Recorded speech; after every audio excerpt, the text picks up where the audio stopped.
అమెరికాలో బహిష్కరణకు గురైన ఇండియన్స్ లో అత్యధికులు పంజాబ్ కు చెందినవారే. దీంతో పంజాబ్ లో నకిలీ ఏజెంట్ల రాకెట్ వెలుగులోకి వచ్చింది. మరి పంజాబ్ ప్రభుత్వం ఎలాంటి చర్యలు చేపట్టింది ఈ వీడియోలో తెలుసుకుందాం. అమెరికా నుంచి బహిష్కరణకు గురైన వారిలో పంజాబ్కు చెందిన వారు 131 మంది ఉండగా వారిలో 13 మంది తమ ట్రావెల్ ఏజెంట్లపై ఫిర్యాదు చేశారు. నకిలీ ట్రావెల్ ఏజెంట్లను నమ్మి డంకీ రూట్లో అమెరికాకు వెళ్లినట్లు గుర్తించిన అమృత్సర్ డిప్యూటీ కమిషనర్ సాక్షి సాన్హి 40 మంది ట్రావెల్ ఏజెంట్ల లైసెన్సులని రద్దు చేశారు.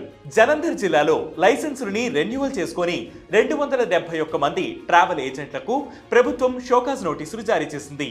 3 ట్రావెల్ ఏజెంట్లను పోలీసులు అరెస్టు చేశారు. International English language testing system సెంటర్లకు ఈ నకిలీ ఏజెంట్లతో కనెక్షన్లు ఉన్నట్లు పోలీస్ యంత్రాంగం అనుమానిస్తోంది. దీంతో ఆయా సెంటర్లపై నిఘా పెట్టింది.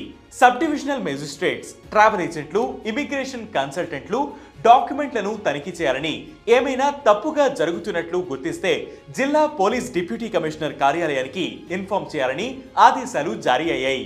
అలాగే మోసపూరిత ఇమిగ్రేషన్ పద్ధతుల్లో ఇండియన్స్ ను డంకీ రూట్ లో విదేశాలకు పంపుతున్న ట్రావెల్ ఏజెంట్ల ఆట కట్టించేందుకు పంజాబ్ డీజీపీ గౌరవ్ యాదవ్ ఆధ్వర్యంలో 4 సభ్యులతో కూడిన సిట్ బృందం ఏర్పాటైంది.